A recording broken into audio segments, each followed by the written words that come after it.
Israel ने Gaza का Laden कहे जाने वाला हमास चीफ याह्या सिनवार को ढेर कर दिया।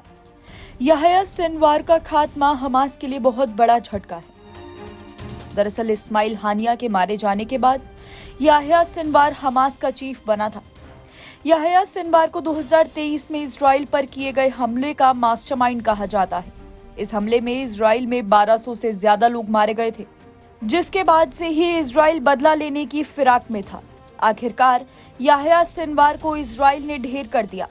याह्या सिनवार की हत्या के बाद प्रधानमंत्री बेंजामिन नेतन्याहू ने कहा कि इजराइल ने हिसाब चुकता कर लिया, लेकिन चेतावनी दी कि अभी युद्ध खत्म नहीं हुआ है। दरअसल माना जाता है कि इजराइल और हमास के बीच युद्ध विराम और बंधकों के बीच समझौते में सिनवार बाधा बना हुआ था। ऐसे में सिनवार के खात्मे से बातचीत फिर से शुरू होने की उम्मीद और बढ़ गई है, लेकिन यह इस बात पर निर्भर करेगा कि हमास में सिनवार की जगह कौन लेगा। इसमें सबसे पहला नाम आया है महमूद अल ज़हर का। मीडिया रिपोर्ट्स के मुताबिक महमूद अल ज़हर हमास के संस्थापक और वरिष्ठ सदस्यों में शामिल है। अल ज़हर को साल 2006 में फिलिस्तीनी विधान परिषद यानी PLC के लिए चुना गया था। उस साल हमास की चुनावी जीत के बाद समूह के पहले विदेश मंत्री के रूप में उसे नियुक्त किया गया था। 1992 और 2003 में इजराइल ने उसकी हत्या की कोशिश की थी, लेकिन वो बच गया था। दूसरा नाम मोहम्मद सिनवार का आता है। याह्या सिनवार का भाई मोहम्मद सिनवार भी उसकी जगह लेने के लिए दावेदारी की लिस्ट में शामिल है। उसका उत्तराधिकारी बनना याह्या सिनवार के ही तेवर को जारी रखने का संकेत होगा। एक अमेरिकी अधिकारी ने CNN को बताया है कि अगर मोहम्मद सिनवार को हमास चीफ चुना जाता है तो बातचीत पूरी तरह से बर्बाद हो जाएगी।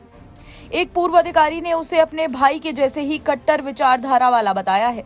हमास चीफ के दावेदारों की लिस्ट में अगला नाम मूसा अबू मरजौर्क का आता है। विदेश संबंध परिषद के मुताबिक मूसा अबू मरजौर्क ने मुस्लिम ब्रदरहुड की फिलिस्तीनी शाखा को बनाने में मदद की थी, जिसने आगे चलकर हमास का गठन किया। वो हमास के शीर्ष राजनीतिक ब्यूरो में शामिल है। 90 के दशक में हमास के राजनीतिक ब्यूरो के चीफ के रूप में उन पर हमलों की फंडिंग करने में मदद का आरोप लगा था। 1990 के दशक में उसे अमेरिका में गिरफ्तार किया गया था। करीब 2 साल जेल में बिताने के बाद एक समझौते के बाद अमेरिका ने उसे जॉर्डन निर्वासित कर दिया था। इस कड़ी में अगला नाम है खलील अल हया का। हमास के कतर स्थित राजनीतिक ब्यूरो के सदस्य के रूप में खलील अल हया वर्तमान में दोहा में रहते हैं। वो इजराइल के साथ युद्ध विराम वार्ता में हमास की तरफ से मुख्य वार्ताकार रहा है। CNN ने अमेरिकी अधिकारी के हवाले से बताया है कि खलील अल हया वो शख्स है जिसे अमेरिका संघर्ष विराम वार्ता में देखना चाहता है। एसोसिएटेड प्रेस ने अगस्त में बताया था कि अल हया को हमास के पूर्व नेता इस्माइल हानिया के उत्तराधिकारी के रूप में भी देखा जा रहा था। हालांकि बाद में याह्या सिनवार को हानिया का उत्तराधिकारी बनाया गया। 2007 में हया के गाजा स्थित घर पर हवाई हमला किया गया था, जिसमें उनके परिवार के सदस्य मारे गए थे। हमास चीफ बनने के दावेदारों में एक और नाम खालिद मशाल का है। खालिद मशाल एक दशक से भी ज्यादा समय तक हमास के नेता हैं।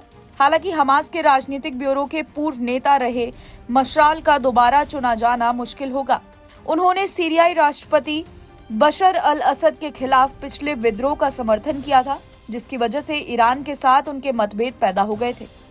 90 के दशक में खालिद मशाल को मारने का प्रयास किया गया था, लेकिन वो बच गए थे। NBT ऑनलाइन की रिपोर्ट।